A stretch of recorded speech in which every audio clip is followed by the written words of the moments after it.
নমস্কার, আমাদের পডকাস্টে আপনাদের স্বাগত। আমার সঙ্গে যিনি আজকে অতিথি বসে আছেন তার পরিচয় দেব। আমি রূপক বসু। আর আমার সঙ্গে যিনি অতিথি আছেন তিনি অভিনেত্রী। কিন্তু অভিনেত্রী বললে একজনের পুরো পরিচয় দেওয়া হয় না। তিনি একাধারে ফিল্মের অভিনেত্রী, তিনি টিভি সিরিয়ালের অভিনেত্রী, তিনি মঞ্চের অভিনেত্রী, তিনি শ্রুতি নাটকের অভিনেত্রী এবং তিনি যাত্রার অভিনেত্রী। আরো কিছুতে তিনি অভিনয় করেছেন কিনা সেটা আমার জানা নেই, আমরা জানবো। এবং এতগুলো মাধ্যমে তার অভিনয় করার অভিজ্ঞতা, তার জীবনের যে এই চলার পথ, সেটা নিয়ে আমরা আজকে আড্ডা মারতে বসেছি, গল্প করতে বসেছি। আমার অতিথি শ্রীমতী নমিতা চক্রবর্তী। দিদি নমস্কার আপনাকে। নমস্কার। এই এতগুলো অভিনয়, আমরা এক কথা বলে দিচ্ছি অভিনেত্রী তো অভিনেত্রী, কিন্তু এতগুলো মাধ্যম আমরা খেলার ক্ষেত্রে বলি আর কি, যে অনেক ফরম্যাটে খেলা হয়, ক্রিকেটে টেস্ট, ওয়ান ডে, টি20। তো আপনার এতগুলো ফরম্যাটে আপনি অভিনয় করেছেন। সবার আর একটাও আমি জানি, তাই বলে দিচ্ছি, যেটা আমি বললাম না, সেটা হচ্ছে বেতার অভিনয়। রেডিওতে অভিনয় করেছেন 6টা আমি জানলাম। আমি জানি না কি গল্প আরো বেরোবে আমাদের আড্ডা থেকে। তো একটু আমার শুরুটা বলুন। এটা একদম ছেলেবেলা বলতে হয়। সেটা হচ্ছে যে আমার যখন 4 বছর বয়স, আমি একটু কথা আগে শিখেছি।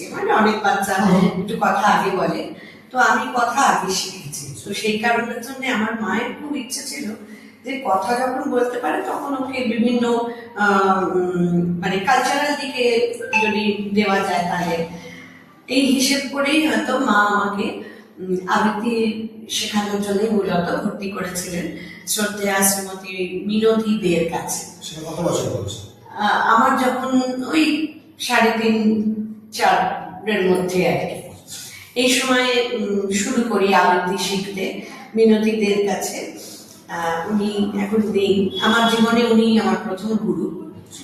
তো ওনার কাছে যখন আবৃত্তি শিখি, সেই সময় উনি বেতারের সঙ্গে যুক্ত ছিলেন। তখন তো বিবিধ ভারতীর খুব উনি যুক্ত ছিলেন আর কি, অভিনয় করতেন বিবিধ ভারতীর বিভিন্ন প্রোগ্রামে। তো উনি প্রথম আমাকে নিয়ে গেলেন হরলিক্সের একটা স্পট করাতে। হরলিক্সের যে বিজ্ঞাপন হতো আর কি, সেটাকে রেডিও বিজ্ঞাপন। তো সেইটা করাতে, সেটাতে একটা লাইন বাবা মা মেয়ে ছেলে, এই ফ্যামিলি, সুচিত্রার সংসার, হরলিক্সের সুচিত্রার সংসার তখন বেতারে বিবিধ ভারতীতে একটি জনপ্রিয় অনুষ্ঠান। তো এই সুচিত্রার সংসারের আগে আর কি হরলিক্সের যে স্পটটা হয়েছিল, তাতে একটা লাইন বলতে হতো, হরলিক্স আরো শক্তি বেশি দেয়। এটা বাবা যে বলবেন, তার ভূমিকায় ছিলেন কাজী সব্যসাচী, আর মা গিয়েছেন শ্রাবন্তী মজুমদার। বাচ্চা মেয়ে সেটা আমি, এবং শ্রাবন্তী মজুমদার আমার দ্বিতীয় গুরু। ওনার কাছেই বেসিক্যালি অভিনয়ের পাঠ আমার ওনার কাছে। উনি এরকম কিছু নয় যে ডাইরেক্টলি উনি আমাকে শিখিয়েছেন। আমরা এখন যেরকম তথাকথিত অভিনয় শিক্ষার একটা প্রতিষ্ঠান আছে, ক্লাস করাই, কিন্তু ওরকম ভাবে নয়। আমরা যখন নাটক করতাম তখনই উনি আমাদের গাইড করতেন। এছাড়া নাটক ঠিক করা হলো, এবং সবচেয়ে মজার কথা ছিল, তখন রিহার্সালও হতো না লিভিং সাউন্ডে। আমি আসছি সেই কথায়। তো ওই স্পটের কথাটা বলে দিই। আর আমার যে একটা ছোট ছেলে, তার ভূমিকায় ছিলেন হচ্ছেন সুমিত দে। তিনিও এখন নেই, তিনি আমার থেকে বড় ছিলেন, কিন্তু প্রথম স্পট যেমন বলেন তো, হরলিক্স আর শক্তি বেশি দেয়, যিনি মা বললেন হরলিক্স আর শক্তি বেশি দেয়, আমি আবার বললাম হরলিক্স আর শক্তি বেশি দেয়। এটা ছেলে বললো, আমি লাস্টটা বলতাম হরলিক্স আর শক্তি বেশি দেয়। এটা যখন বাচ্চা ছিলাম। এটাই হচ্ছে আমার প্রথম স্পট। রিলেট করতেই পারবেন। তারপরে সুচিত্রার সংসার এটা কিন্তু আমরা আবিষ্কার করলাম এটা এক্সক্লুসিভ করলাম আমরা আমাদের এই পডকাস্টের মাধ্যমে, যে শ্রাবন্তী মজুমদার কাজী সব্যসাচীর সাথে যিনি বিজ্ঞাপন মেটারে করেছিলেন, তিনি আজকে আমাদের অতিথি। আমি আপনাকে বলছিলাম যে 6খানা পরিচয় আমি দিচ্ছি, 7 নম্বর পরিচয়টা হয়ে গেল। অ্যাকচুয়ালি মূলত আমি মানে আমার শুরুটা হচ্ছে শ্রুতি দিয়ে। আমি শ্রুতি বলতে মানে বাচিক অভিনয়ের মাধ্যমে আর কি, গলা দিয়ে অভিনয়টা আমি প্রথম শিখি এবং সেখানেই আমি প্রফেশনালি কাজকর্ম করি। তারপরে এলো আস্তে আস্তে পুরোলিনের সংসার, যেটা লিভিং সাউন্ডে মানে হোচিমিন সরণিতে কর্নেল বোসের স্টুডিওতে সাউন্ড মজুমদার রেকর্ড করতেন এবং সেইখানেই আমি মানে ওটা হতো বরণীয় লেখকের স্মরণীয় গল্পের নাটকের আসর পুরোলিনের সংসার। কিন্তু আমার জীবনে বরণীয় এবং স্মরণীয় অভিনেতা অভিনেত্রীদের সঙ্গে সেখানেই আমার প্রথম পাঠ, যাকে বলে কাজী সব্যসাচী থেকে আরম্ভ করে আপনার বসন্ত চৌধুরী, অজিতেশ বন্দ্যোপাধ্যায় এবং তারপরে শাওনি মিত্র, মুক্তি মুখোপাধ্যায়, জয়শ্রী সেন, গৌতম চক্রবর্তী, আজকের যিনি কৌশিক সেন বাবা এবং তার বাবা শ্যামল সেন, তার ওয়াইফ মানে চিত্রা কাকিমা, এবং এদের ছত্রছায়াতেই অভিনয় তো আমি অভিনয় করতাম, মানে নাটকটা করতাম, আর গান জিঙ্গল সে সমস্ত সব সাউথ হ্যাঁ, ওখানে আমি অভিনেতা মানে অভিনেত্রী হিসেবে, শিশু শিল্পী হিসেবে কাজ করি। এটাই হচ্ছে আমার প্রথম শুরু। তারপরে আস্তে আস্তে যুববাণীতে অডিশন দিয়ে যুববাণী এবং পরবর্তীকালে এখন কলকাতার পরে চরিত্র বা ভালো চরিত্র পাওয়ার ক্রাইটেরিয়াটা কি দাঁড়াচ্ছে? না, ভালো চরিত্র পাওয়ার ক্রাইটেরিয়া বলতে এখানে বলছি আপনাকে, ধরুন আপনি একটা নমিতা চক্রবর্তী পাচ্ছেন না, মানসী সিনহা পাচ্ছেন, কিংবা অঞ্জনা বসু পাচ্ছেন না, নমিতা চক্রবর্তী পাচ্ছেন, কেন? কেন কিছু না, মেন ব্যাপার হচ্ছে আমরা যারা ধরুন এই এজ গ্রুপের, তাদের তো একটা বা দুটো সিরিয়াল তো তাদের বাধা, একজনের পক্ষে 4খানা সিরিয়াল করা নিশ্চয়ই সম্ভব নয় সময়ের জন্য। সময়, মেধা সবকিছুই আছে,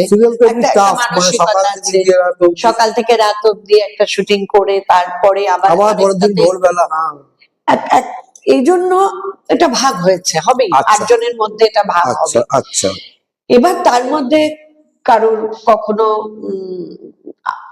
সময় ভালো থাকলে একটু বেশি কাজ, কারোর সময় একটু খারাপ গেলে তখন একটু কম কাজ, মানে এটা না আমরা কেউ হয়তো ফেট হয়তো মানি না, কিন্তু তবুও কোনো কোনো সময় কিন্তু ভাগ্যের উপর। আপনি বলতে চাইছেন যে এখানে অভিনয়টা মানে সবাই যেহেতু ভালো, হ্যাঁ, আমি বলছি না যে কেউ অযোগ্য পাচ্ছেন, কিন্তু যোগ্য সংখ্যাটা এত বেশি, তুলনায় কাজ কম, এই জন্যই কি যাত্রার দিকে মানে আপনার বলুন জেনারেল বড় বড় একদমই তাই, এই জন্য কি হয় যাত্রার টাকাটা বেশি, যাত্রায় তো অবশ্যই টাকা বেশি, কিন্তু তাও বলছি ভাগ হয়ে যাওয়ার প্রবণতা একটা, যে আমি এখানে একটু কাজ কম আছে, ঠিক আছে আমি আরেক দিকে দেখি, একটু পথ অন্যদিকে খুঁজে পাওয়ার একটা চেষ্টা। সেই হিসেবেই আমি যাত্রায় গিয়েছিলাম। আপনার সাল হচ্ছে তখন 2005। এখন আপনি যাত্রা করছেন? এখন করছি না, 2005 থেকে আমি পরপর 4 বছর 5 বছর যাত্রা করি এবং করে আবার আমি ঘুরে আসি এখানে, কারণ আবার তখন এখানকার ডাক আমার প্রচুর। টিভি সিরিয়াল টিভি সিরিয়ালের ডাক প্রচুর ছিল, সিনেমা করেছি। সেলিব্রিটি তো সেলিব্রিটি আমরা বলি, আমাদের যে প্রমোটাকে আমরা বলি যে বিখ্যাত অখ্যাত কুখ্যাত সব ধরনের মানুষ, কিন্তু প্রত্যেকের মানুষের জীবনে তো গল্প থাকে, জীবনের লড়াই থাকে, এবং সেই লড়াই থেকে যদি প্রেরণা কেউ পায় সেটা আমাদের মনে করি আমরা আমাদের সাকসেস। তো আপনি এই শুরু হয়ে গেল, আপনার মা আপনাকে ছোটবেলায় খুব মানে এটাকে প্রেরণা জোগালেন, আপনি শুরু করলেন, তবুও আপনি একজন মহিলা, আমাদের সমাজ এই যে তারপরে আপনি এটাকে প্রফেশন করলেন, যে মেয়ে কি করে, মেয়ে অভিনয় করে, মানে না সে তো ঠিক আছে, মানে মেয়ে করে অভিনয় তো ঠিক আছে, সব এই যে আরেকটু পিছিয়ে যাচ্ছেন, আপনি এই যুগে শুরু করছেন না, আপনি সামগ্রী মজুমদার দিয়ে যুগ করছেন, এই জায়গাটা বলুন, যখন আপনি প্রফেশন করার কথা অ্যাকচুয়ালি কি আমি যদি প্রফেশন বলেন সেই হিসেবে সেটা নয়, কিন্তু আমরা যখন অভিনয় করতাম তখন টাকা পেতাম, যেটাই করেছি সামন্তিনীর কাছে বলুন, এবং আমি জয়ন্ত চৌধুরীর কাছে অভিনয় করেছি। জয়ন্ত চৌধুরী ডার্লিং সিনেমা দিয়ে রাজ মুখার্জির, আচ্ছা, এছাড়া রাজ মুখার্জিরই আমি 2-3টে ছবি করেছি, এবং পরবর্তীকালে দেবের সঙ্গে করেছি, সোহমের সঙ্গে করেছি। বলছেন যাত্রা যেতে হয়েছে, বলছে আপনার নিশ্চয়ই সবকটা মিডিয়াম ভালো লাগে, নিশ্চয়ই ভালো লাগা ছাড়া তো অভিনয় করা সম্ভব না। কিন্তু একটা সেম টাইম আমরা এখন দেখি যে অনেক বড় অ্যাক্টর যারা হয়তো সেভাবে সুযোগ পাচ্ছে না, তারাও যাত্রাতে কনভার্ট করে যাচ্ছে। যাত্রাটা না খুব মজা, ধরুন থিয়েটারের ভার্স লেভেলে হচ্ছে যাত্রা। আচ্ছা, আমরা যারা মঞ্চে অভিনয় করতে মানে করি, বাংলার খুব ঐতিহ্যশালী একটা মিডিয়াম, ইনভেস্ট করে যাত্রা হচ্ছে। অ্যাকচুয়ালি আমার এই অভিজ্ঞতা, যাত্রার অভিজ্ঞতাটা বলুন না। আমরা যাত্রায় আমার ভীষণ মানে খারাপ অভিজ্ঞতাও আছে, ভালো অভিজ্ঞতাও আছে। খুব মানে কি বলবো, যাত্রাটা না খুব মজার জায়গা। আপনি যদি মানে আমি অন্যভাবে না নিলে ভালো হয়, বা দর্শককে বলছি প্লিজ কেউ অন্যভাবে নেবেন না, সেটা হচ্ছে যে আমাদের এই সিরিয়াল বা সিনেমা জগতে এখন যেটা হয়েছে সেটা হচ্ছে ট্যালেন্ট একটু কম থাকলেও অসুবিধা হয় না।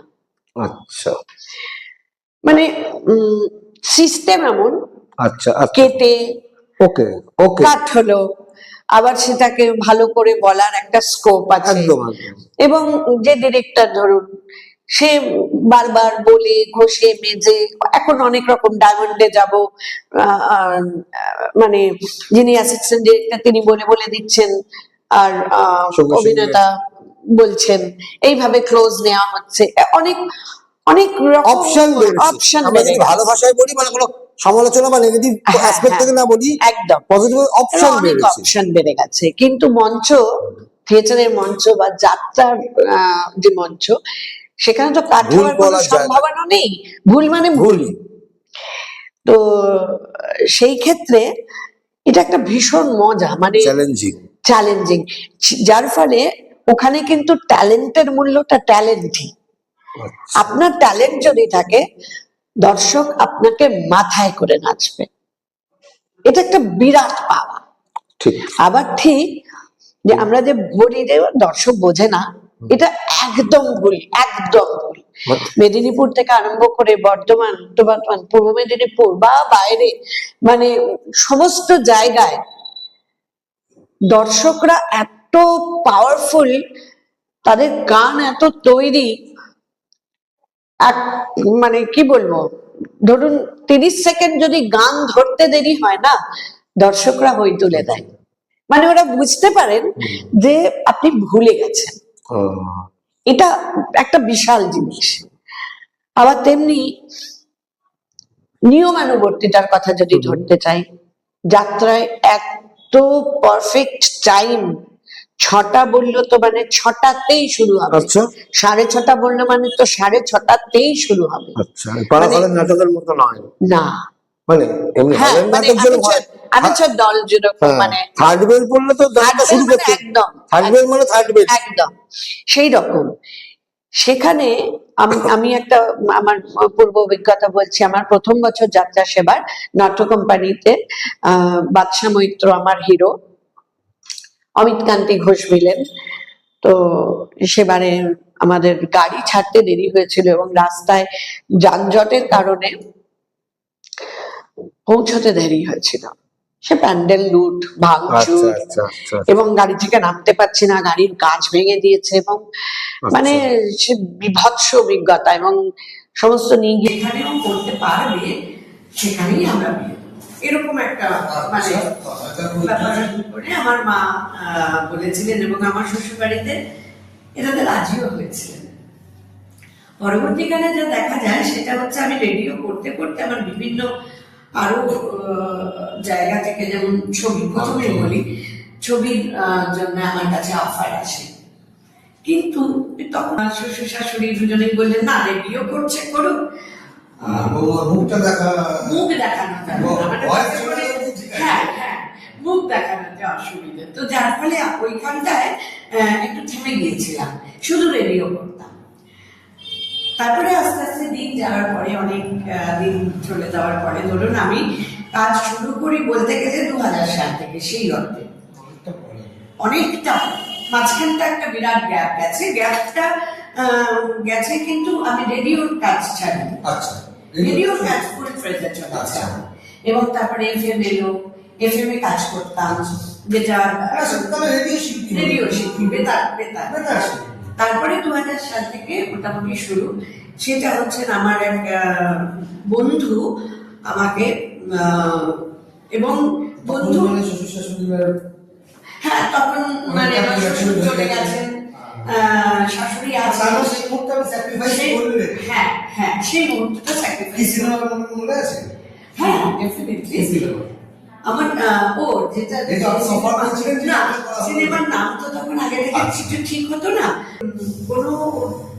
কোনো অভিনয় তার কাছে অফার এলেই তারপরে শেষ পর্যন্ত যদি সে সেটা করতে না পারে, তাহলে কি দুঃখ হয়, কি কষ্ট হয়, সেটা একজন অভিনেতাই উপলব্ধি করতে। আমরা এটাই অ্যাকচুয়ালি মানে আপনার দুঃখটাকে দেখানোর উদ্দেশ্য না, কিন্তু আমরা বলতে চাইছি যে স্ট্রাগল একটা হয় না, যে আমাদের এই এখনকার যুগ থেকে বলছি, আগের থেকেই হোক, কি হয় আমাদের তো কোনো মানে যারা প্রফেশনালি এটাকে বেছে নিয়েছেন তাদেরও ভীষণ সমস্যা, খুবই সমস্যা। কারণ আমাদের প্রতিনিয়ত স্ট্রাগল করতে হয়। যেরকম ধরুন আজকে আমার হাতে কাজ আছে, কালকে নাও থাকতে পারে, কারণ আমাদের বৈশী অভিনেতা বলুন বা প্রচুর অভিনেতা অভিনেত্রী এখন, সুতরাং কম্পিটিশনের মার্কেটটা প্রচন্ড হয়। এটা কিসে বলছেন, সিরিয়াল, সিনেমা, সবকিছুতেই। কারণ রেডিওতে কি হয়, না আমি ওভারঅল কথা বলছি, ওভারঅল অভিনয়ের জগতের কথা বলছি। টাফ কম্পিটিশন, এবং সবাই কিন্তু নিজেকে একটা জায়গায় গ্রুমিং করে। আমি বলবো না যে আমি বেস্ট, বলতে পারবো না, কারণ কি প্রত্যেকে আজকাল তৈরি হচ্ছে খুব ভালো। এই যেমন আমাদের সময়কার কথা বলছি, মানে আমাদের এজ গ্রুপে যারা আছেন, আমি নাম করে করে বলতে পারি, প্রত্যেকে ভালো আর্টিস্ট, প্রত্যেকে। তুলিকা বসু, অঞ্জনা বসু থেকে আরম্ভ করে মানসী দি, সোমাদি, এরা প্রত্যেকে ভালো। ইভেন অবন্তী ভীষণ ভালো। রোল, সেক্ষেত্রে রোল কোনো চরিত্র বা ভালো চরিত্র পাওয়ার ক্রাইটেরিয়াটা কি দাঁড়াচ্ছে? না, ভালো চরিত্রটা ক্রাইটেরিয়া বলতে এখানে বলছি আপনাকে, ধরুন আপনি একটা চক্রবর্তী পাচ্ছেন না, মানুষ পাচ্ছেন, কিংবা পাচ্ছেন না, চক্রবর্তী পাচ্ছেন, কেন? কিছু না, মেন ব্যাপার হচ্ছে আমরা যারা ধরুন এই এজ গ্রুপের, তাদের তো একটা বা দুটো সিরিয়াল তো তাদের বাধা। একজনের পক্ষে 4খানা সিরিয়াল করা নিশ্চয়ই সম্ভব নয়। সময়, মেধা সবকিছুই আছে, সকাল থেকে রাত অব্দি একটা শুটিং করে তারপরে আবার এই জন্য একটা ভাগ হয়েছে, হবে 8 জনের মধ্যে একটা ভাগ হবে। এবার তার মধ্যে কারোর কখনো সময় ভালো থাকলে একটু বেশি কাজ, কারোর সময় ভাগ্যের উপর ভরসা করতে চাইছেন যে এখানে অভিনয়টা মানে সবাই যেহেতু ভালো, হ্যাঁ আমি বলছি না যে কেউ অযোগ্যরা পাচ্ছে, অযোগ্য সংখ্যাটা এত বেশি, তুলনায় কাজ কম। এই জন্যই কি যাত্রার দিকে মানে আপনার বলবো জেনারেল বড় বড়, হ্যাঁ হ্যাঁ একদমই তাই।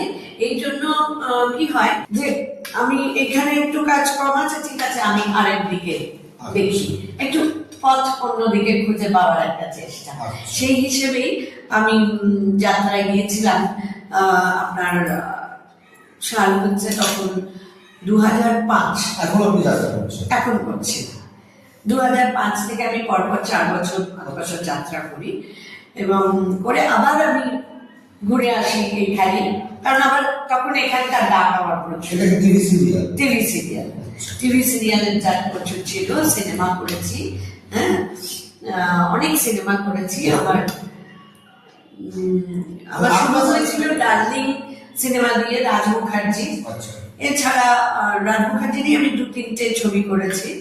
এবং পরবর্তীকালে দেবের সঙ্গে করেছি, সোহমের সঙ্গে করেছি, অঙ্কুশের সঙ্গে করেছি।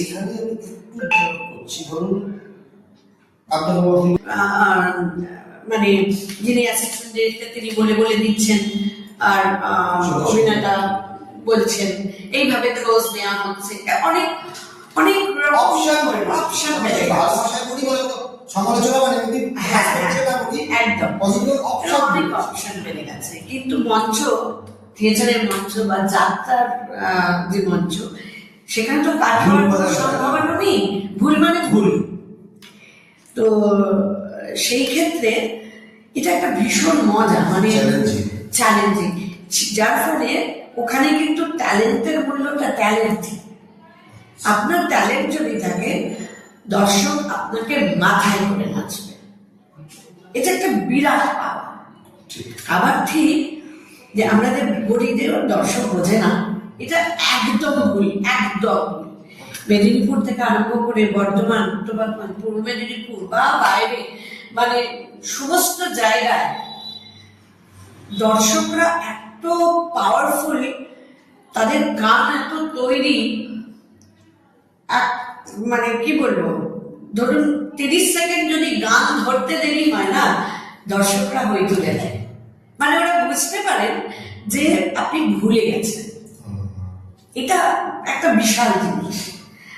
আবার তেমনি নিয়মানুবর্তিতার কথা যদি ধরতে চাই, যাত্রায় এত পারফেক্ট টাইম, 6টা বললো তো মানে 6টাতেই শুরু হবে, 6:30 বললো মানে তো 6:30তেই শুরু হবে না, মানে হ্যাঁ, মানে আচ্ছা দল যেরকম মানে একদম একদম সেই রকম। সেখানে আমি একটা আমার পূর্ব অভিজ্ঞতা বলছি। আমার প্রথম বছর যাত্রা সেবার নাট্য কোম্পানিতে বাদশা মৈত্র আমার হিরো, অমিত কান্তি ঘোষ মিলেন। তো সেবারে আমাদের গাড়ি ছাড়তে দেরি হয়েছিল এবং রাস্তায় যানজটের কারণে পৌঁছতে দেরি হয়েছিল। সে প্যান্ডেল লুট, ভাঙচুর, এবং গাড়ি থেকে নামতে পারছে না, গাড়ির কাঁচ ভেঙে দিয়েছে, এবং মানে বিভৎস অভিজ্ঞতা, এবং সমস্ত নিয়ে আটকে রেখে দিয়েছিলেন। পরের দিন সেখানে শো করে তবে আমরা বেরোতে পেরেছি। এটাও একটা মানে ভয়ঙ্কর অভিজ্ঞতা, ভয়ঙ্কর তাদের একটা ব্যাপার যে শুরু করতে পারেনি, দেরি হয়ে গেছে, 8 ঘন্টা দেরি, মানে মারাত্মক দেরি একটা। তো এইটা যাত্রার অভিজ্ঞতা। যাত্রা ভীষণ দর্শকের থেকে আপনি মানে ইনস্ট্যান্ট অনেক অনেকটাই। আমি একটা কথা বলুন, আপনার 4 বছর বয়স থেকে এই জগৎটার সঙ্গে আপনি কাজী সমষ্টির সাথে কাজ করেছেন, আপনি শ্রাবন্তী মজুমদারের সাথে কাজ করেছেন, আপনি দেবের সাথে কাজ করেছেন। Namita Chakraborty as a person of film industry financially secured, আমি নমিতা চক্রবর্তীর কথা জিজ্ঞেস করছি না, আমি বলছি আজকের জমানা যেভাবে চলছে, আপনি ছকারা যদি জানেন, আমি হয়তো একটা সিরিয়াল করি। দেখুন, ফিনান্সিয়ালি আমি আপনার কথা কিন্তু বলছি, হ্যাঁ বুঝতে পেরেছি আমি, আপনি যেটা বলতে চাইছেন। আমি ওভারঅল এত ছেলেমেয়ে আসছে, যে এত ছেলেমেয়ে আসছে, আমি বলবো এটা না কমপ্লিটলি ডিপেন্ড করে মানুষের ওপরে, মানে পার্সনের উপরে ডিপেন্ড করে। আপনি ঠিক যেমন একজন চাকরিজীবী, সে যেমন চাকরি করে বলতে পারবে না যে আমি ফিনান্সিয়ালি সিকিউর, অথবা আমি ফিনান্সিয়ালি সিকিউর নই, ঠিক তেমনি করেই একজন অভিনেতা বা একজন অভিনেত্রীর পক্ষেও কিন্তু বলা সম্ভব নয় যে আমি ফিনান্সিয়ালি সিকিউর অথবা সিকিউর নই।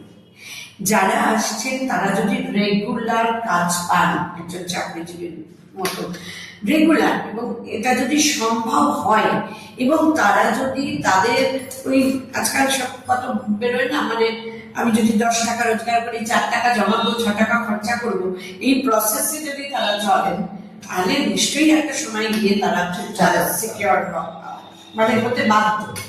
আর যাদের ধরুন ফ্যামিলিতে কোনো ডিজাস্টার হয়ে গেল, আমি সেটাই বলছি, বা যেহেতু আমাদের কোনো পেনশন নেই, যেহেতু আমাদের কাজ পাওয়ার সম্ভাবনা সবসময় ঠিকঠাক নয়, আমি আজকে হয়তো কাজে আছি, কালকে আমি কাজ নাও পেতে পারি, আমার নাও থাকতে পারে।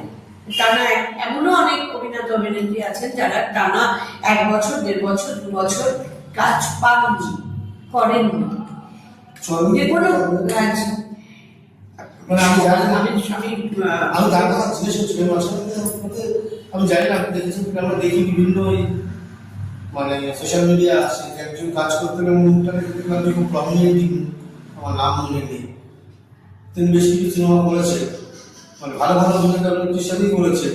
এখনো তার আমি পুরোনো দিনের বলছি, হ্যাঁ। তুলসী চক্রবর্তীর কি অবস্থা হয়েছিল সেটা সেই যুগে আজকের সাথে রিলেট করা যাবে না, কিন্তু আমি বলছি তিনি হয়তো একটা মুদির দোকান চালান। হ্যাঁ, বুঝতে পেরেছি। মানে এটাও না, আমি বলছি ওই ডিপেন্ডস অন আমরা না সেটা ল্যাক অফ মানে কাজ, ল্যাক অফ কোয়ালিটি, সেটা তো উনি পাচ্ছেন না, আরো তৈরি হচ্ছে না কেন স্কোপ, মানে এই জায়গাটায় কি সমস্যা? এইটা না কিছুটা ডিপেন্ড করে মানুষের পিয়ারের উপর। আচ্ছা, পিয়ার যদি মোটামুটি ঠিকঠাক থাকে, আপনি যদি রেগুলার, অ্যাকচুয়ালি এত সংখ্যায়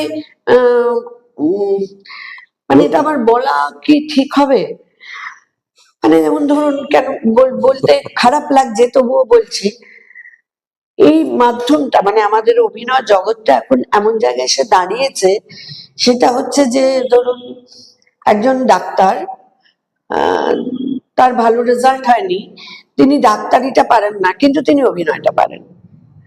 একজন ইঞ্জিনিয়ার, তিনি হয়তো কোনো কাজটা চাকরি কিছু পাচ্ছেন না, তিনি সেইভাবে হয়তো রেজাল্ট করতে পারেননি, তিনি সেটা পারেন না কিন্তু তিনি অভিনয়টা পারেন। তো যার ফলে এত অভিনেতা অভিনেত্রী সবাইকে কাজ দেওয়া, তো যে কোনো বলুন, প্রডিউসার বলুন, কোনো চ্যানেল বলুন বা কোনো ডিপার্টমেন্ট বলুন, সম্ভব নয়। যে প্রফেশনাল নয় সেও চলে এসে তার পিয়ারের মাধ্যমে অভিনয় পাওয়ার জন্য, যে ছেলেটি বা মেয়েটি বা যে মানে এটা না এখন একটা খুব সহজ রাস্তা হয়তো হয়ে গেছে। আমি বলছি না, কাউকে ছোট করছি না, অপমান করছি না, কিন্তু এটা একটা মানে এটা বড্ড সহজ রাস্তা। এটার জন্য কোনো ডিগ্রি লাগে না, একদমই তাই, এটার জন্য কোনো ডিগ্রির দরকার হয় না বলে। আরো আপনি চাইলে কালকে না একটু ডাক্তারি করে আসি বলে করে আসতে পারবেন না, কিন্তু একজন ডাক্তার বা ডাক্তার বলে নয়, মানে একবার দেখেই আসে না আমার দ্বারা হয় কিনা, মানে একটা চান্স নেওয়া, এইটা করতে গিয়ে না এটা কি প্রয়োজন একটা প্রপার চ্যানেলে যাওয়া? মানে এটা হয়তো হবে না, কিন্তু আমি বলছি হ্যাঁ হয়তো হবে না, কারণ আমি বলতে আপনার কাছে সবাই পারে, আমার কাছে সবাই পারে, সবাই সাংবাদিক হয়ে যায় খুব সহজে। হ্যাঁ, ওরকম তো কোনো ওই লাগে না। না, আমি ওরকম ভাবে বলছি না, কারণ কেননা হয়তো আমি আমি কিভাবে মানে এক্সপ্রেস করবো আমি বলতে পারছি না, কিন্তু কারোর পক্ষেই আমার ডিগ্রি কি হওয়া উচিত সেটা কে বিচার করবেন? ঠিক, যিনি বিচার করবেন তারও কি সেই ডিগ্রিটা আছে বা না নেই, বা এরকম ভাবে কজন মানুষ পাবেন আপনি এরকম? ঠিক। সুতরাং মানে এইটা বিচার করাটা না ভীষণ, আর সত্যি কথাই বলতে কি ট্যালেন্ট বিচার করা এটা খুব শক্ত। কেন বলেন তো, আপনি আমাকে দেখবেন যে একটা সিরিয়ালে ডাক্তারের পাঠ করছে, পরের সিরিয়ালটাই কিন্তু তাকেই ডাক্তারের পাঠের জন্য ডাকা হচ্ছে। আমি এই প্রশ্নটা আপনাকে করতাম, অন্যভাবে নেবেন না আমার কথাটা। হ্যাঁ, মানে আপনারা এই প্রফেশনে আছেন, আমরা জানি এদের সাথে কাজকর্ম করতে, কিন্তু আমি একজন সাধারণ দর্শক হিসেবে বলছি, আমি সিরিয়াল দেখি, আমার বয়সী লোকজন সাধারণত মানে দেখে কিনা আমি জানি না, কিন্তু আমি দেখি, কিন্তু আমি একমত নিশ্চয়ই হবেন যে অলমোস্ট একই স্ক্রিপ্ট, অলমোস্ট মানে 3-4টে এপিসোডের পরই সেই একটা বৌদি ননদ, এই একটা ফ্যামিলি পলিটিক্স, হয়তো তার টার্গেট অডিয়েন্স রয়েছে, এটা একটা কারণ আছে আমি বলছি। কেন বলুন তো, দর্শকও কিন্তু এটাই দেখতে চায়। অ্যাকচুয়ালি ওনারা দেখতে চান বলেই কিন্তু আমরা টিআরপি সিরিয়াল কিন্তু একই ধাঁচের, আমরা দেখেছি টিআরপি। আপনি দেখুন না, খুব ভালো সিরিয়াল যেটা নাকি একটু অন্যভাবে ভাবা সেই সিরিয়ালে টিআরপি, তাহলে প্রোডিউসার তো এখানে রোজগার করতে এসেছেন, একদম এটাও তো একটা রোজগারের মাধ্যম। তাহলে পক্ষেও কিন্তু বলা সম্ভব নয় যে আমি ফিনান্সিয়ালি সিকিউর অথবা সিকিউর নই। যারা আসছেন তারা যদি রেগুলার কাজ পান একজন চাকরিজীবীর মতো রেগুলার, এবং এটা যদি সম্ভব হয়, এবং তারা যদি তাদের ওই আজকাল সব কত বেরোয় না, মানে আমি যদি 10 টাকা রোজগার করি, 4 টাকা জমাবো, 6 টাকা খরচা করব, এই প্রসেসে যদি তারা চলেন, তাহলে নিশ্চয়ই একটা সময় গিয়ে তারা ঠিকঠাক একটা- সিকিউর মানে হতে বাধ্য। আর যাদের এবার ধরুন ফ্যামিলিতে কোনো ডিজাস্টার হয়ে গেল, আমি বা- সেটাই বলছি। বা যেহেতু আমাদের কোনো পেনশন নেই, যেহেতু আমাদের কাজ পাওয়ার সম্ভাবনা সবসময় ঠিকঠাক নয়, আমি আজকে হয়তো কাজে আছি, কালকে আমি কাজ নাও পেতে পারি, আমার নাও থাকতে পারে। টানা এমনও অনেক অভিনেতা অভিনেত্রী আছেন যারা টানা 1 বছর, 1.5 বছর, 2 বছর কাজ পাননি, করেননি, চলে যে কোনো কাজ। মানে আমি জানি না, আমি আমি আমি তার কথা জিজ্ঞেস করছিলাম মাঝখানে তো আপনাকে, আমি জানি না আপনি দেখেছেন কিনা, আমরা দেখি বিভিন্ন ওই মানে সোশ্যাল মিডিয়া আসে যে একজন কাজ করতেন এবং মুখটা দেখে দেখলাম যে খুব প্রমিনেন্টই মুখ, আমার নাম মনে নেই, তিনি বেশ কিছু সিনেমা করেছেন, মানে ভালো ভালো অভিনেতা অভিনেত্রীর সাথেই করেছেন।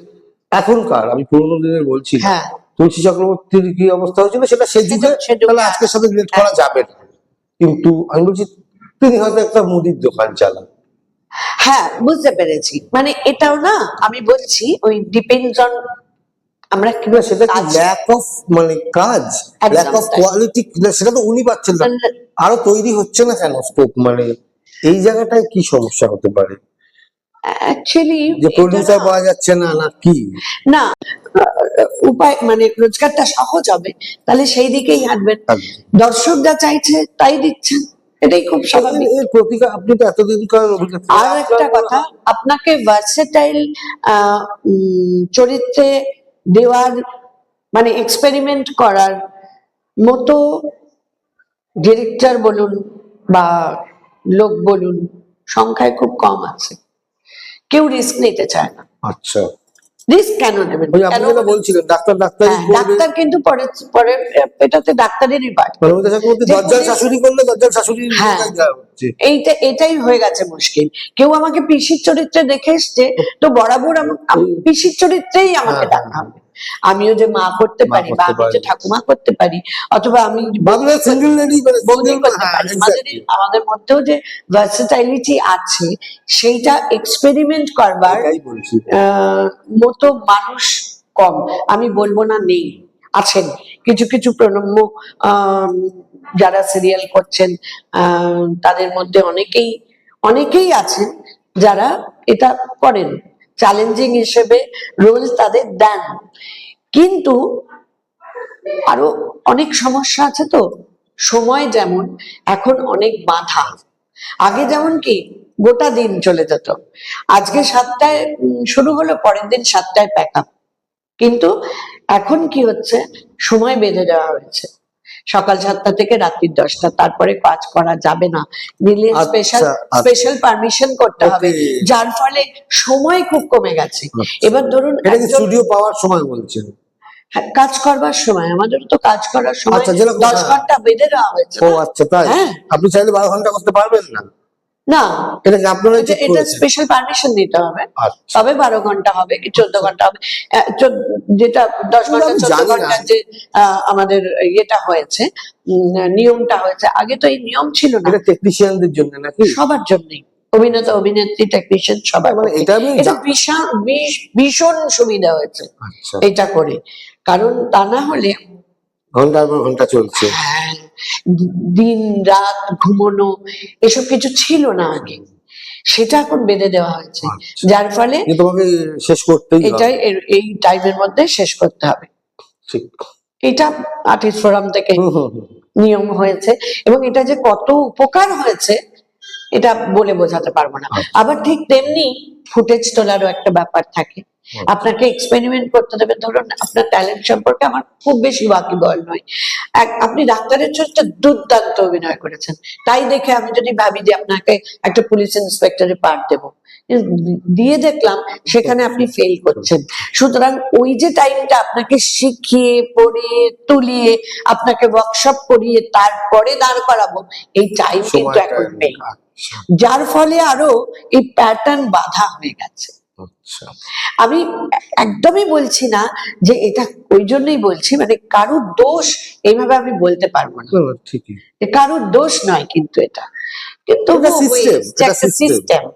হ্যাঁ, আর যেটা সেটা হচ্ছে ওই আপনি আমাদের একজন ভালো একজন অভিনেত্রী, তার কথা তুলেই বলছি, তিনি খুব ভালো একটা কথা বলেছিলেন আমাদের আর্টিস্ট ফোরামে মিটিং এ একবার, যে অনেকেই বলে আমরা কাজ পাই না, আমরা কাজ পাই না। তো আপনাকে যে কাজ দেবে, কাজের জন্য আপনি কতখানি ডেডিকেটেড সেটা বলুন তো। আপনি প্রত্যেক মাসে চেক আপ করান, আপনার দাঁতগুলো যেগুলো আপনি হাসলে যেটা ক্যামেরায় দেখা যাবে, সেই দাঁতগুলো কি পরিষ্কার? আপনি প্রত্যেক মাসে চেক আপ করান, প্রত্যেক মাসে আপনি শরীরে ব্যায়াম করেন, আপনি হাঁটেন, আপনি দৌড়ন, বা আপনি গলা সাধেন, যা যা মানে করার যা যা একজন অভিনেতা অভিনেত্রীর পক্ষে করাটা দরকার নিজেকে ঠিক রাখার জন্য। যেহেতু এটা আমি মানে প্রেজেন্টেশনের ব্যাপার, এটা তো নিজেকে প্রেজেন্ট করা। তো আপনি কতটা প্রেজেন্টেবল, আপনি কতটা ডেডিকেটেড একটা অভিনয়ের প্রতি, সেটা আপনি ভেবে দেখেছেন? কাজ যে আপনাকে দেবে, আপনি সেই কাজের জন্য নিজেকে কতখানি নিবেদিত প্রাণ করলেন, এটা কিন্তু একটা বিরাট ফ্যাক্টর। সেই হিসেবে বলতে পারি, সেই জন্যই হয়তো অনেক অভিনেতা অভিনেত্রী অবসলেট আবার আসছেন। ঠিকই, ওই আসলে কাজ সবাই পান না, সবাই পান না, এই জন্যই সিকিউরিটির অভাব। একদমই, আমরা যেটা বলি না, একটা গ্লাস জল অর্ধেক ভর্তি না অর্ধেক খালি আমরা কি দেখবো? যদি আমরা অর্ধেক ভর্তি দেখেই শেষ করছি, কারণ নমিতা যে নিজে খুব পজিটিভ মানুষ, পজিটিভ নোট থেকে শেষ করলেন। 4 বছর বয়সে যিনি শুরু করেছিলেন আজ পর্যন্ত চলছে অবচেত, মানে সেটা তো না জেনেই শুরু হয়ে গেছিল, যে মানে 4 বছর বয়সে তো জানে না, সেই থেকে আজ পর্যন্ত চলছে। এবং আমরা করি যে এটা কন্টিনিউ হবে, যে আমরা নমিতাদের সাথে আবার বসবো, আবার কিছু এই ধরনের গল্প শোনার জন্য, এবং অন্যান্য বিষয়ের উপর আপনাদের যেটা বলছি যে আমাদের অতিথি কিন্তু আপনিও, আপনারা আপনাদের নিজেদের অভিজ্ঞতা আমাদের খানিকটা লিখে পাঠান। জীবনের গল্পে মানে বিখ্যাত অখ্যাত কুখ্যাত বিষয় না, মানুষই বড় কথা। আজকে আমরা নমিতাদের গল্প শুনলাম, এবং আরো অনেক গল্প শুনতে পারবেন। আজকে আপাতত আমরা বিদায় নিচ্ছি। হ্যাঁ, আর আশীর্বাদ করবেন যেন জীবনের শেষ দিন পর্যন্ত এই অভিনয়কে আঁকড়ে ধরে বাঁচতে পারি।